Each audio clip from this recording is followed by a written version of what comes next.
Good morning and assalamu alaikum. Welcome to my new video. আজকে আমরা দেখো time দিয়ে শূন্যস্থান পূরণ শিখবো, ঠিক আছে? আমরা টাইম দিয়ে শূন্যস্থান পূরণের ক্ষেত্রে দুইটা বিষয় খেয়াল রাখি। একটা কি বলো? এম, আর একটা হলো পিএম।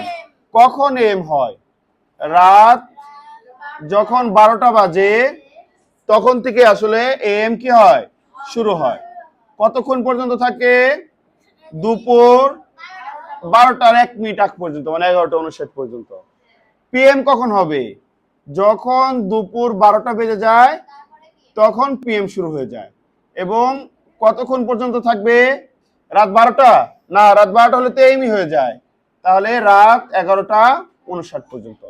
তাহলে এইটুক হলো আমাদের বেসিক ধারণা। যদি আমরা একটু বুঝতে পারি তাহলে কিন্তু আমরা কি করতে পারবো বলো? শূন্যস্থানগুলো পূরণ করতে পারবো।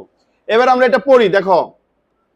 মাই কাজিন রিডস ইন ক্লাস 4, মানে বলছে আমার কাজিন ক্লাস 4 এ পড়ে। He wakes up early in the morning at dash, মানে সে সকালে ঘুম থেকে উঠে। কয়টায় উঠে? তুমি যদি পরের লাইনটা না পড়ো তাহলে কিন্তু এটা ঠিক মতো পূরণ করতে পারবে না। কেন? পরের লাইনে এবার বলছি, দেখো, হি says his prayer at dash, মানে সে নামাজ পড়ে, সকালে নামাজ পড়ে এইটায়। এখন সকালে তো ঘুম থেকে তুমি 7টায় উঠতে পারো, 8টায় উঠতে পারো। তুমি যদি দাও আমি 7টায় উঠি, তাহলে কি আর নামাজ পড়তে পারলো? না। এই জন্য তোমাকে হিসাব করে দিতে হবে। যেহেতু সে সকালে ঘুম থেকে উঠে, তাহলে সে মিনিমাম 5টার আগে উঠে না।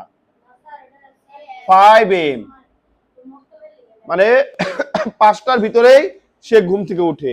তাহলে আমরা যেহেতু 5টায় উঠে, ধরলাম আমরা 15 মিনিট পরে কি করে? সে নামাজ পড়ে। যেহেতু সকালবেলা, তাহলে কি হবে? এম হবে না পিএম হবে বলো? এম হবে। সকালবেলা কি হবে? রাত 12টার পর থেকে দুপুর হওয়ার আগ পর্যন্ত এই সকালের যত সময় আছে, স্কুলে যাওয়া, ব্রেকফাস্ট করা, মুখ ধোয়া, রেডি হওয়া, এগুলি সব এম হবে। নাম্বার সি দেখো, he takes his breakfast at dash, সে সকালের নাস্তা খায় কয়টায়? বলো, আয়শা বলো, কয়টায় খায়? যে কোনো একটাই দিলেই হবে। 7টা, 8টা। এম হবে না পিএম হবে? এম। এইটা ভালো করে খেয়াল রাখতে হবে। সকালে 7টায় সে কি করে? নাস্তাটা খায়। হ্যাঁ, 7টায়। তারপরে লাইনটা দেখো তো, এটা পুষ্পিতা বলবা। He goes to school at dash, সে স্কুলে যায় কয়টায়? কয়টায় স্কুলে যায়? 7টায়। সকালেও দিতে পারো তুমি স্কুল, তাহলে ধরলাম আমি 9টায় স্কুলে যাই। যেহেতু সকালবেলা এটা, তাহলে অবশ্যই কি হবে? এম হবে। আরেকটা বিষয় ভালো করে খেয়াল করো, দেখো আমি কালকে বলছিলাম যে শুধু যদি 9টা হয় তাহলে তোমরা কি করো? পরীক্ষা লিখে দাও 9 এম। কিন্তু ঘড়ির টাইম আমরা এইভাবে লিখি না। ঘড়ির টাইমে ঘন্টার সাথে কার কাটা থাকে? মিনিটের কাটাও থাকতে হয়। এই জন্য 9টা লিখলে আবার কি করতে হবে? আমাকে 00 দিতে হবে। He returns home at dash, Returns home মানে তার স্কুল ছুটি হয়ে যায় এবং সে বাড়িতে ফিরে আসে কয়টায়? 4টা। অনেক দেরি হয়ে যায়। যেহেতু সকাল 9টায় দিছো, তাহলে ধরো 3টায় ছুটি হয়ে যায়। কয়টায়? 3টায় বা 2টায়।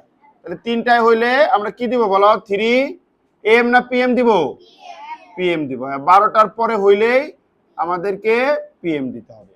তাহলে আশা করি তোমরা এম পিএম নিয়ে বুঝতে পেরেছো সবাই। তাহলে পরীক্ষা ভালো করে দিবে। এবার উঠাও।